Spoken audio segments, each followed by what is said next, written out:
Ever get that, like, shiver, down your spine when a story is just the right amount of scary and believable? It's like that strange kind of allure of urban legend. Right. They're like whispers from the shadows, warning us of things we just can't explain. And that's exactly what we're diving into today with this deep dive into an episode of the fictional podcast Shadow and Enigma Hunters. I've heard of it. Called The Emergency Call. And oh boy, it's going to get seriously creepy. But it's more than just a creepy story, right? What we really want to unpack is how it uses these, really familiar elements of urban legends and these psychological thrillers to really tap into, like, our deepest fears. Well, and what's really interesting to me is how these stories, even when they're fictional, they can really stick with you. Yeah. Oh, yeah. Like way after you've heard them. Yeah. It's almost like they've kind of unlocked some kind of primal fear in us. Totally. And this story, The Emergency Call, it just grabs you right from the start. Okay. It introduces us to this journalist, Andres, and he gets this phone call, which, not that scary, but it's from his own voice. Oh, wow. Now, if that's not unsettling, I don't know what is. That's a good hook. Right. It's a good hook. It's brilliant because it's that thing that we all recognize, right? Our own voice. Yeah. But then it's suddenly, like, terrifying. Right. It's like this unknown caller, but amplified because it's something so familiar that's distorted. And it's not just his voice, right? This voice is desperate. It's like begging for help. And it keeps telling him to go to this rundown building on the edge of town, a place straight out of his childhood nightmares. Oh, no. It's like the story is just piling on these layers of fear, one after the other. Yeah, and it's so smart because this building, this abandoned place from his past, it's not just a random location. It represents something much, much deeper. Like, it's the shadowy corners of our minds, right? Where we bury all those early fears, those early experiences we don't want to deal with. The story is basically setting the stage for a confrontation with all the things that we try to outrun. Oh, for sure.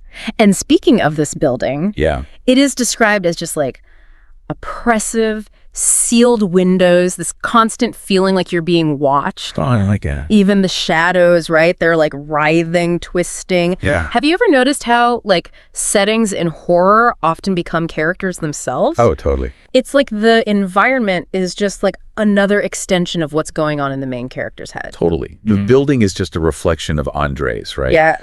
Isolated, suffocating, and just like full of these unseen threats. You see this all the time, like in House of Leaves. Yes. Or The Shining, even. Yes. The physical space is just another way to show their inner struggles. And there's this one detail I thought was really effective. So you can hear the echo of his footsteps, right, as he's walking through this building. But the echoing doesn't stop when he does. Oh. Something else is mimicking his movements in the dark. Oh, stop. I know. That's terrifying. Isn't it so creepy? Like playing with that primal fear, right?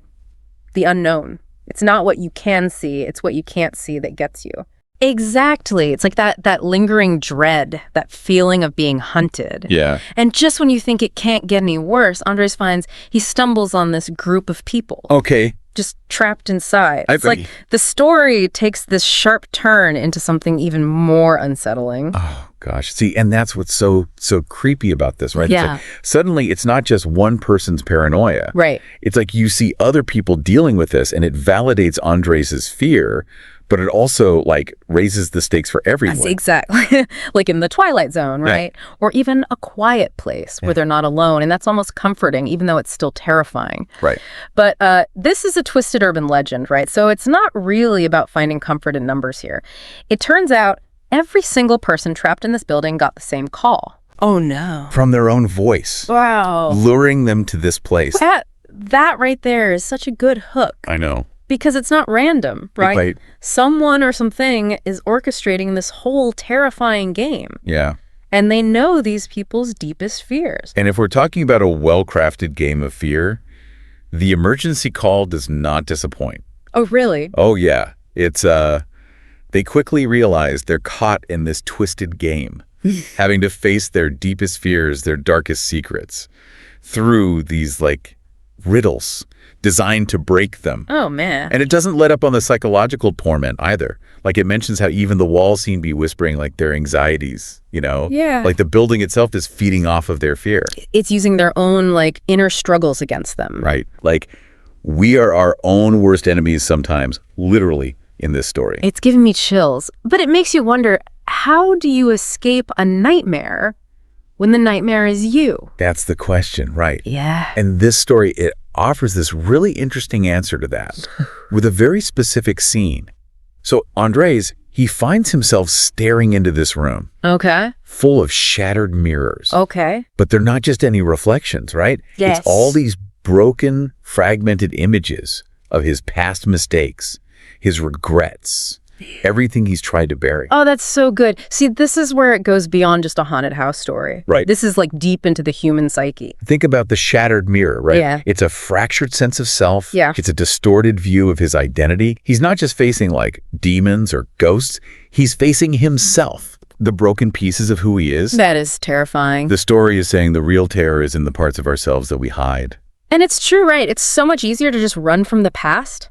Oh, yeah. To like bury those emotions and just pretend they aren't there. There would. But this story, the emergency call, it's saying that freedom, like true freedom, only comes when you face those pieces, those little whispers of what if and if only. So how does anyone escape a nightmare like that when it's like literally built from your deepest fears? Well, that's where this story gets really interesting. It suggests the way out isn't to fight the fear, but to face it. Oh, like directly. Andres he hits this breaking point. Oh, no. And he screams. Yeah. Yelling into the emptiness of this building, saying he's not afraid anymore. Wow. So it's like he's taking back the power. Like exactly. Acknowledging the fear, but not letting it control him. And get this. When he does that, something incredible happens. Right. The building, this whole structure of his worst fears, it starts to crumble. Oh, wow. He's caught in the dust, the debris, and then nothing. Silence. He's back in his apartment. So he's free. Seemingly. Okay, you're killing me. You're going to tell me it's not that easy, aren't you? Remember how this whole story started?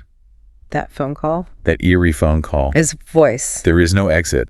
I am watching you. Oh, gosh. The story ends with Andres safe in his apartment and the phone rings.